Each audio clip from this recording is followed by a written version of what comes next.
En las lecciones que hemos podido ver los 2 días anteriores, el primer día vimos acerca de quién es Jesús, hablando un poco acerca del profeta prometido. Y también vimos en ese mismo día acerca de que Jesús es el Rey prometido. Vimos cómo Dios hizo la promesa de enviar un profeta como Moisés. Explicamos que un profeta es alguien que habla en este caso por Dios. Dios usó a diferentes profetas, pero Jesucristo es el profeta prometido, a quien hoy en día todos los hombres deben prestar atención a su mensaje. A Él es a quien debemos oír. No hay nadie más, no hay otro profeta hoy en día, y no hay ningún otro libro, ni ninguna otra fuente de sabiduría que el Hijo de Dios, el profeta de Dios, el Señor Jesucristo. Vimos que Jesús es el Rey prometido. Hablábamos de que Él pues nos ha traído libertad de pecado, nos ha liberado de la esclavitud del pecado, veíamos en la carta a los Romanos, y como buen Rey ha puesto su ley como protección para su pueblo. De manera que cada uno de los mandamientos que Dios da son para que el pecado ya no nos domine, ya no nos gobierne. Entonces, Él es un buen Rey. Vimos en el segundo día de serie que Jesús es el pastor prometido. Y hablábamos de cómo Él, cómo esta característica, esta cualidad de Jesús, de que se le llama pastor, habla de cómo Él reina, ¿sí? Y hablábamos de el ejemplo del pastor y las ovejas, cómo lo cuidaban al rebaño los pastores, cómo caminaban al frente, cómo cuidaban, protegían al rebaño, cuál era su función.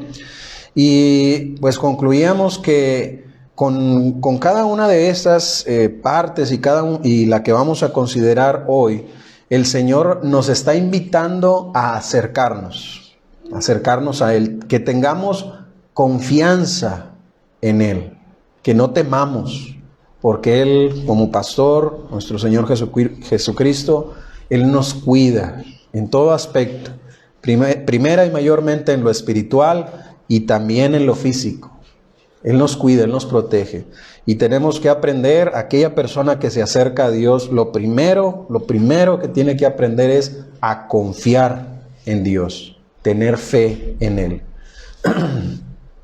El día de hoy vamos a considerar este último tema, este último punto de quién es Jesús. Pues es el gran sumo sacerdote.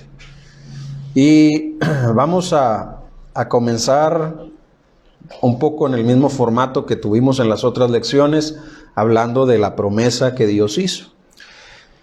Antes vamos a ver que el rey, hablando en Israel, el rey y el sumo sacerdote desempeñaban funciones distintas. Israel tenía reyes y tenía sumo sacerdote. Ambas funciones coexistían en diferentes personas. El rey se encargaba, a él le correspondía la seguridad, la protección, el ejército. Él también administraba justicia. Él se encargaba de la infraestructura, caminos, protección, murallas, y de la diplomacia, cómo se relacionaba con los otros pueblos. Ese era el trabajo del rey. Y el trabajo del sumo sacerdote era muy específico. Él se encargaba de ministrar en el templo, en el lugar que Dios escogió en un principio, en el tabernáculo. Ahí había una porción, una sección que era el lugar santísimo, donde nadie entraba más que el sumo sacerdote una sola vez al año. Y entraba con una función: ofrecer a Dios un sacrificio. Él portaba sangre del sacrificio y la rociaba sobre el arca de la alianza para pedir perdón por los pecados del pueblo. Esa era la única ocasión en que el sumo sacerdote, y solamente él, entraba en ese lugar santísimo donde estaba la presencia de Dios. Y a él le correspondían además las ofrendas, hablando de la adoración y los sacrificios, es decir, los sacrificios por los pecados. Estos papeles nunca fueron desempeñados por una misma persona. Es decir, nunca. De hecho, hubo una ocasión donde un rey se atreve a querer ministrar en el templo y se le secó la mano. Hubo castigo para él. Nunca hubo un rey que fuese al mismo tiempo sumo sacerdote, ni un sumo sacerdote que fuese al mismo tiempo rey. Sin embargo, Dios prometió unificar ambos oficios, es decir, que existieran en una sola persona. Un poco de contexto, esto ya lo hemos visto en las 3 lecciones, pero hablábamos en las lecciones anteriores de cómo el pueblo, tanto el reino de Israel, fue capturado por el imperio asirio y fue llevado a la cautividad. Y vimos también que el pueblo de Judá fue conquistado por el imperio babilónico y fue deportado a Babilonia. Y posteriormente en la historia, Dios concede al reino de Judá volver a la tierra de Canaán, a la tierra prometida. Tras la deportación a Babilonia, es decir, después de que pasó ese tiempo en el que ellos estuvieron en aquella tierra de Babilonia, Dios concedió a los judíos regresar a Jerusalén y reedificar el templo que había sido destruido por Nabucodonosor. Esto lo vemos en Esdras, Nehemías, ¿sí? Y vamos a ver la promesa en el libro de Zacarías, en el capítulo 6, versículos del 9 al 13, y voy a citar la Biblia de las Américas porque lo explica un poco mejor, un poco más comprensible. Dice la Escritura, ahí en Zacarías capítulo 6, versículo 9, y vino la palabra del Señor a mí, Zacarías, diciendo, toma ofrenda de los desterrados, de aquellos que habían sido desterrados, de Eldaí, de Tobías, de Jedaías, y el mismo día ve y entra en la casa de Josías, hijo de Sofonías, a donde ellos han llegado de Babilonia. Toma plata y oro, haz una corona y ponla en la cabeza del sumo sacerdote Josué, hijo de Josadac. Verso 12, y háblale diciendo, así dice el Señor de los ejércitos, he aquí un hombre cuyo nombre es Renuevo, porque él brotará del lugar donde está y reedificará el templo del Señor. Sí, él reedificará el templo del Señor y él llevará gloria, es decir, la gloria de un rey. Y se sentará y gobernará en su trono. Será sacerdote sobre su trono y habrá consejo de paz entre los dos oficios. Entonces aquí en Zacarías, cuando el pueblo regresó, Dios envía al profeta Zacarías y simbólicamente pone una corona de oro que hizo de las ofrendas que se ofrecieron de aquellos que habían regresado. Simbólicamente la pone sobre el sumo sacerdote, dándoles a entender que iba a venir, hoy sabemos, Jesús, el hijo de David, y que él iba a ser tanto rey como sacerdote, como sumo sacerdote. Y ahí está la promesa que Dios hizo en el libro de Zacarías al pueblo de Israel. El Salmo 110 habla del sacerdocio mesiánico. Dice la Escritura, Salmo 110, versículo 1, Salmo de David, dice el Señor a mi Señor, siéntate a mi diestra hasta que ponga a tus enemigos por estrado de tus pies. El Señor extenderá desde Sión tu poderoso cetro, diciendo, domina en medio de tus enemigos. Tu pueblo se ofrecerá voluntariamente en el día de tu poder, en el esplendor de la santidad. Desde el seno de la aurora, tu juventud es para ti como el rocío. El Señor ha jurado y no se retractará. Tú eres sacerdote para siempre, según el orden de Melquisedec. Y ahí está la promesa. Y sabemos hoy nosotros, al leer este principio, que se refiere a Jesús.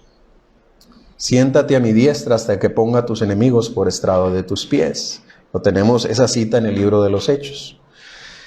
Y la promesa, que Él sería sacerdote eterno, sumo sacerdote. Ahora, en el Nuevo Testamento, el escritor a los Hebreos identifica a Jesús como nuestro, y él agrega esta pequeña porción inspirado, un gran sumo sacerdote. Es decir, superior a todos los hombres que fungieron, que sirvieron como sumo sacerdote en el tiempo de Israel. Así es identificado el Señor Jesucristo por el escritor a los Hebreos. Hebreos capítulo 4, versículo 14. Fíjense. Teniendo pues un gran sumo sacerdote que trascendió los cielos, Jesús, el Hijo de Dios. ¿Cuál es la invitación? Retengamos nuestra fe. No renunciemos a ella. Vamos a retenerla, vamos a conservarla y vamos a ver por qué razón. ¿Cuál es la trascendencia, la importancia, lo que nosotros debemos comprender del significado de que Jesús sea para nosotros hoy en día nuestro gran sumo sacerdote? Como les decía, hemos considerado que cuando la Escritura habla de Jesús como Rey, nos habla de su autoridad. Y al identificarlo como pastor, nos deja ver que Él gobierna pensando siempre en nuestro beneficio y bienestar. Es decir, Dios está extendiéndonos los brazos y con estas características de Jesús nos está diciendo, vengan, no tengan temor. Y agrega, ¿qué significa que Jesús sea identificado como su sumo sacerdote? Significa que Él intercede por nosotros delante de Dios. Y eso es importantísimo, hermanos. Es de gran importancia.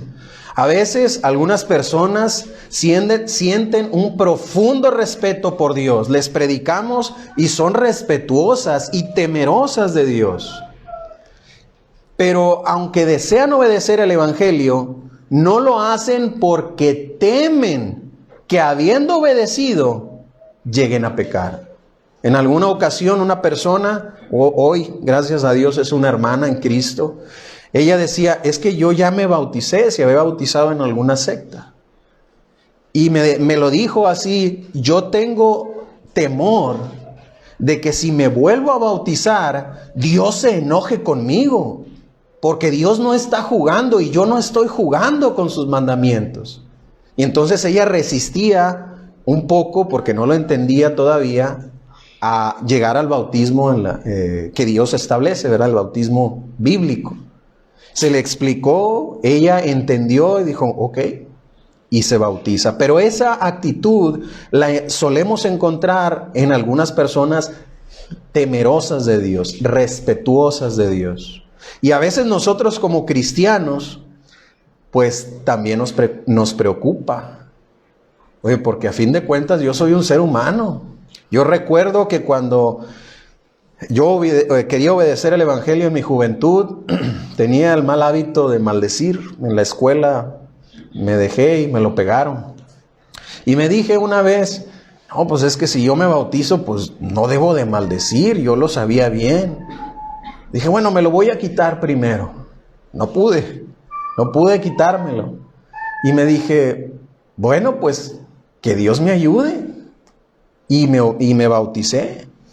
Y tenía temor de que no me pudiera quitar aquello. Y gracias a Dios que me ayudó. Y pude quitarme eso de mi vida. Pero había ese temor. Y ese temor es bueno en sí mismo. De hecho, todos los cristianos debemos servir al Señor con temor, con profundo respeto hacia las cosas de Dios. Porque, como decía la hermana que les platicaba, no es un juego servir a Dios. Dice en la carta a los Filipenses, capítulo 2, versículo 12, por tanto, habla el apóstol Pablo a los Filipenses, amados míos, como siempre habéis obedecido, no como en mi presencia solamente, sino mucho más ahora en mi ausencia. Ocupaos en vuestra salvación con temor y temblor.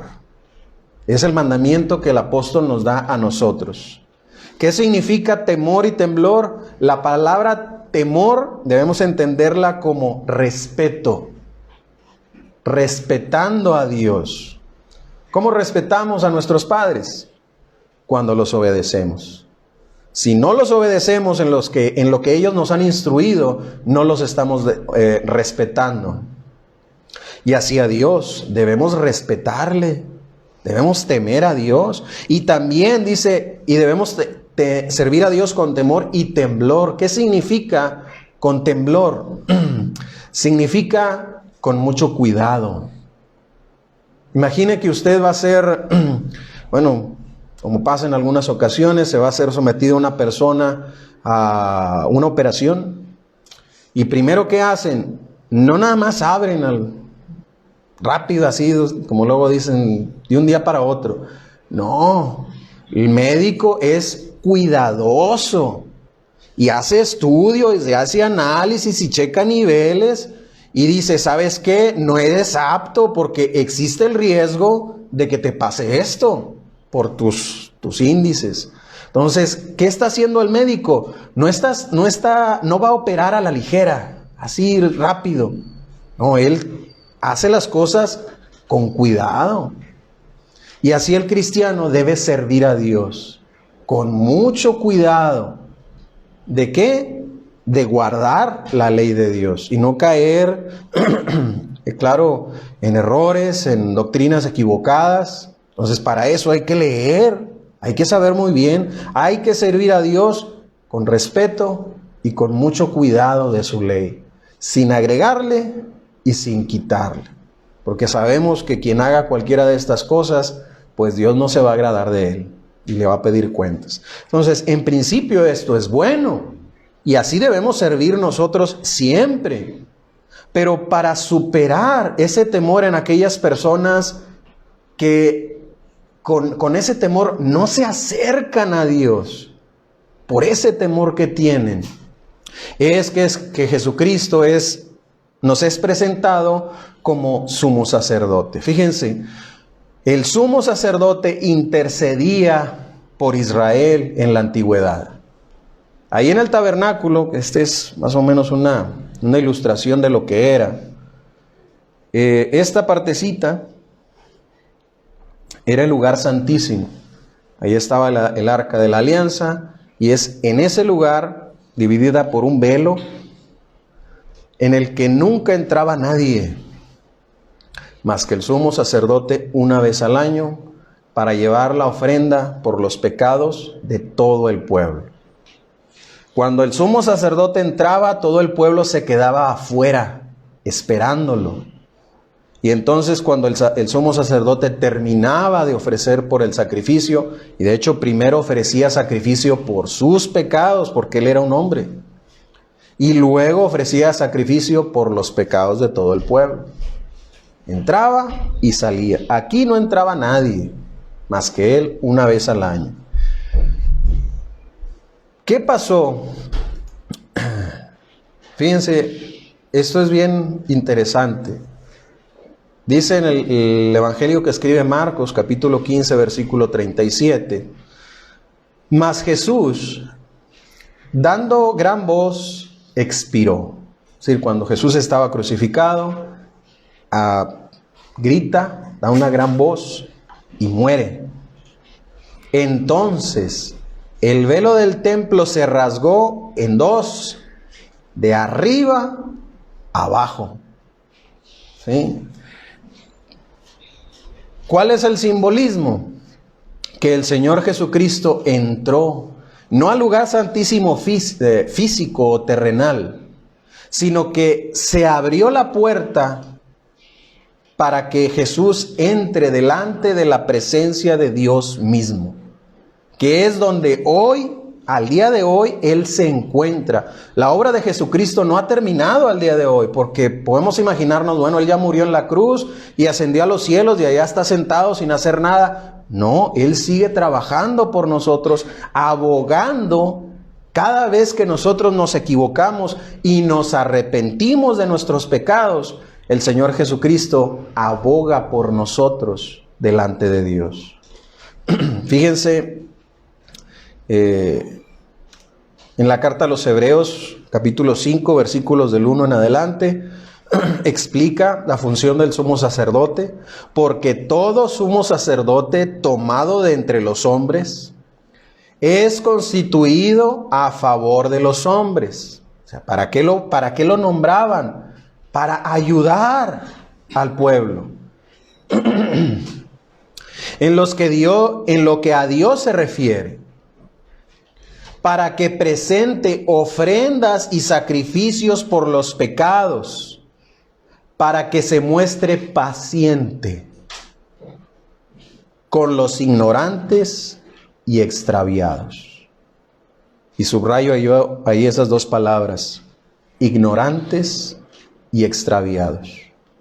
No aparece la palabra contumaces, ni necios.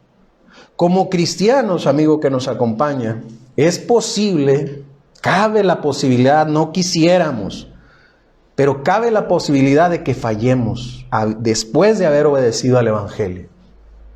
¿Y qué va a pasar cuando uno cae en un error? Bueno, hay algunos tipos de error. A veces fallamos por ignorancia, porque no sabíamos que eso estaba mal. Bueno, en alguna ocasión yo recuerdo mucho de una hermana que nos dijo, hermano, yo no sabía que no podíamos comer sangre.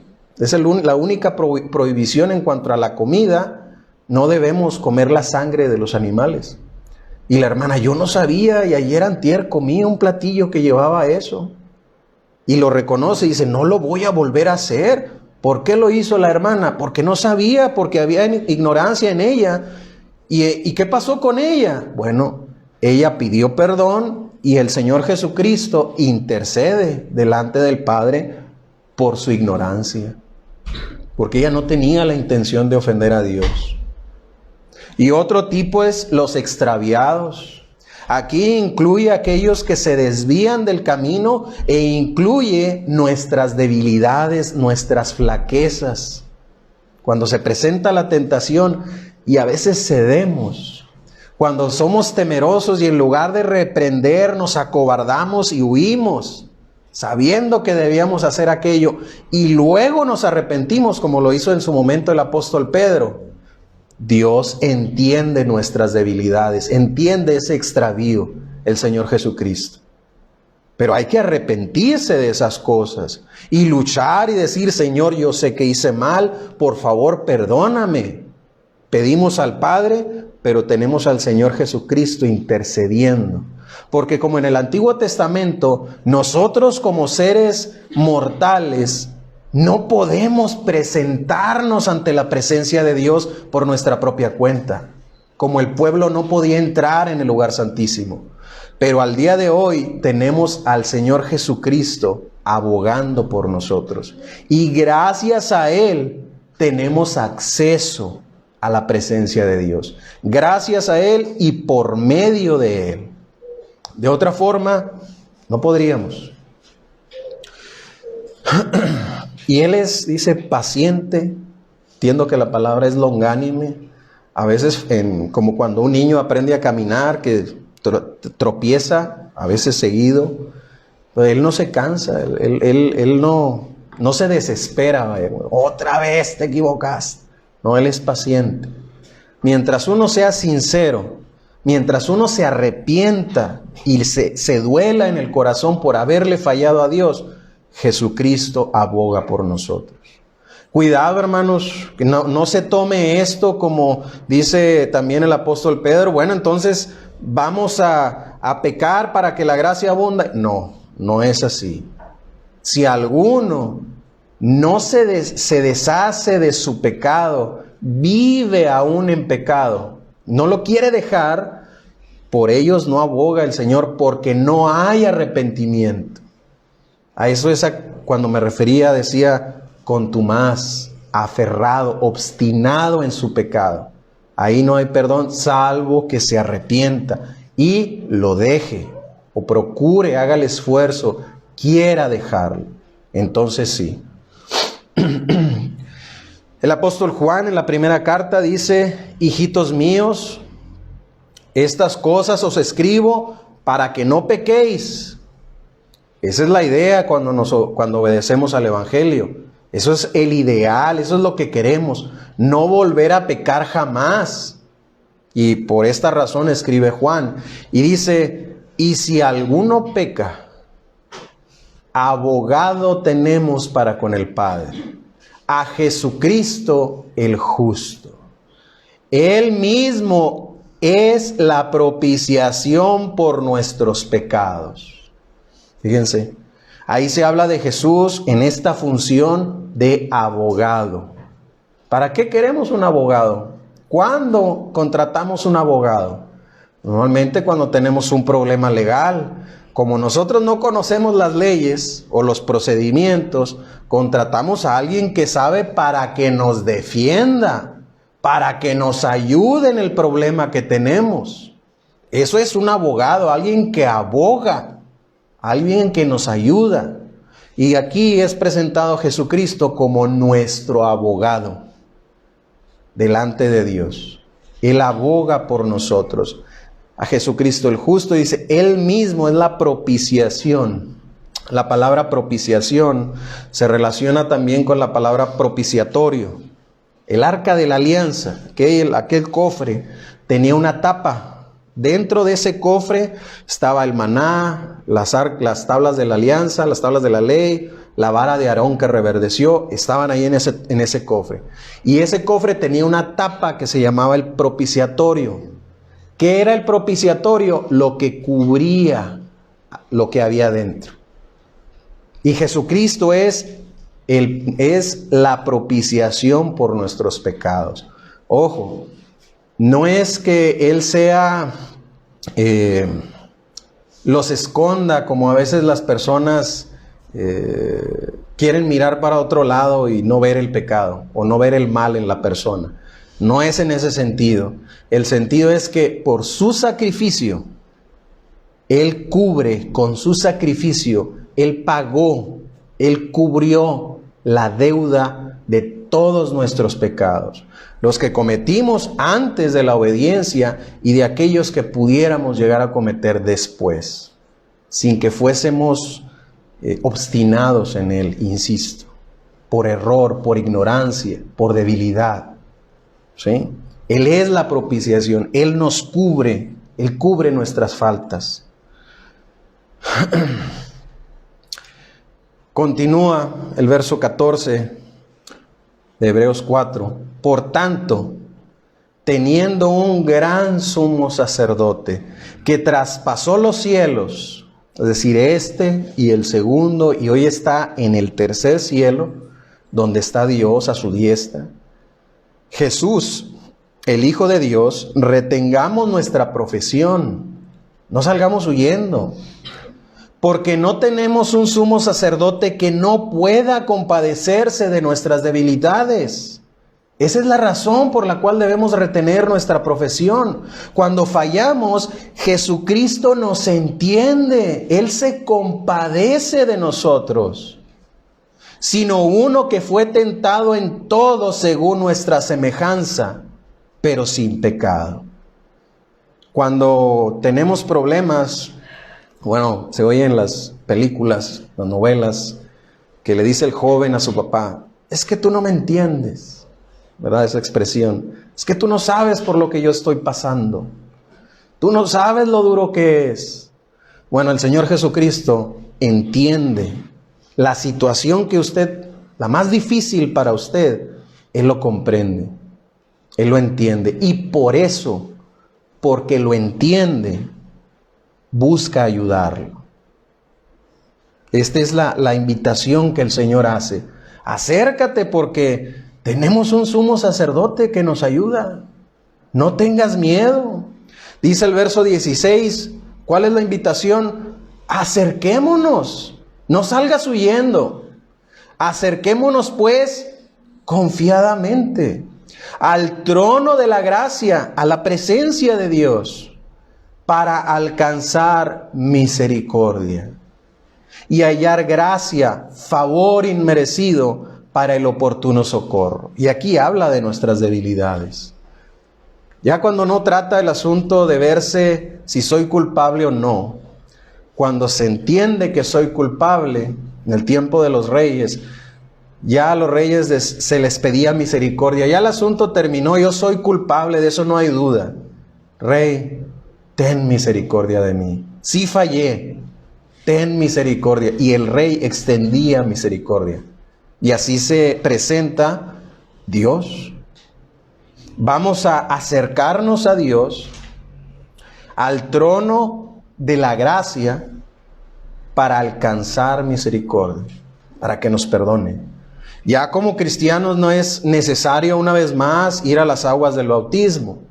Es necesario que reconozcamos nuestros pecados, que admitamos que fallamos, que pidamos, que nos arrepintamos y le pidamos perdón.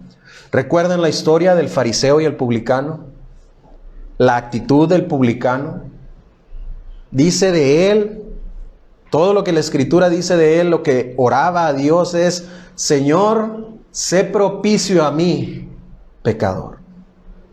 Y dice, este descendió justificado antes que el otro.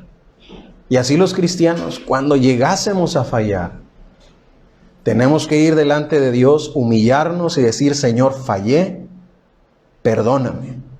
Y alcanzaremos misericordia. Y si estamos bajo tentación, bajo ataque, Él nos ayuda. Encontramos gracia, y gracia significa un favor no merecido para socorrernos, para que no pequemos. Cuando viene la tentación, hay que orar a Dios: Señor, ayúdame para no caer. Y Él nos va a ayudar. Y hay que siempre tener presente esto. Mencionaba el hermano Luis ahorita este pasaje. Leímos este pasaje. 1 Timoteo capítulo 2 versículo 5. Porque hay un solo Dios y un solo mediador entre Dios y los hombres, Jesucristo, hombre. ¿Qué significa mediador? Un mediador es alguien que media. Cuando hay problemas entre dos personas, se nombra que estas personas no se pueden poner de acuerdo. Se nombra un mediador para que esté en medio, procurando arreglar ese problema. Eso es un mediador. Y el problema que tienen o que tenemos cuando llegamos a pecar, pues el problema es con Dios. Pero tenemos a Jesucristo, ya lo hemos visto, como abogado, como mediador, como sumo sacerdote. Entonces, ¿qué vemos?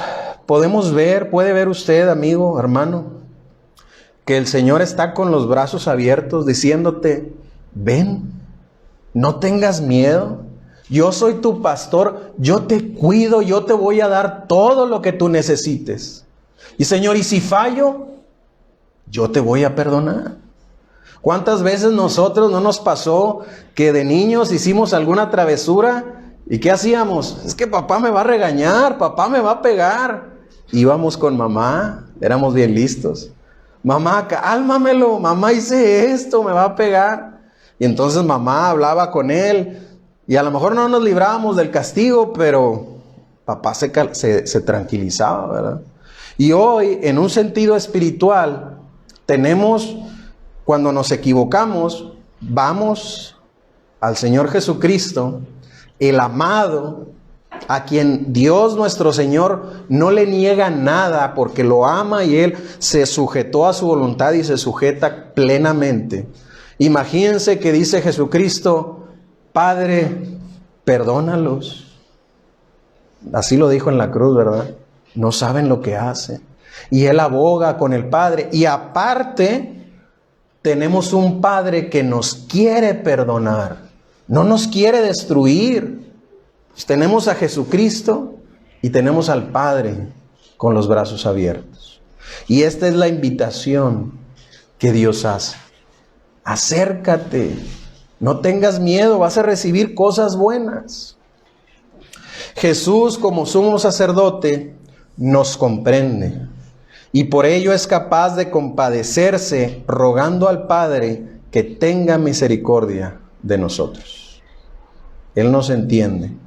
Jesús es nuestro gran sumo sacerdote y Él es el precursor. Si usted cree que Jesús es sumo sacerdote, acuda a Él y encontrará misericordia. No tema. También otra cita, ahí mismo el escritor a los Hebreos dice: no nos hemos acercado al monte de Sión, al monte Sinaí. Cuando se dio la ley de Moisés, aquello era oscuridad, eran truenos, era una voz terrible que el pueblo tenía miedo y no se querían acercar. Y el escritor a los Hebreos dice: ustedes no se han acercado a ese monte, ustedes se han acercado a la ciudad del Dios vivo. Y continúa hablando. La idea es: no tengas miedo. Ellos sí tenían razones para tener miedo. Nosotros no las tenemos. Si somos sinceros, no tenemos razón para huir de la presencia de Dios. Espero, hermanos, una vez más, que la lección haya sido clara y entendible para todos nosotros, que nos ayude a fortalecernos en nuestra fe. Sigamos adelante. Si hemos fallado en algo, si llegásemos a fallar en algo, tengamos confianza. Dios, nuestro Señor, nos ama y quiere perdonarnos. Y nuestro Señor Jesucristo aboga por nosotros.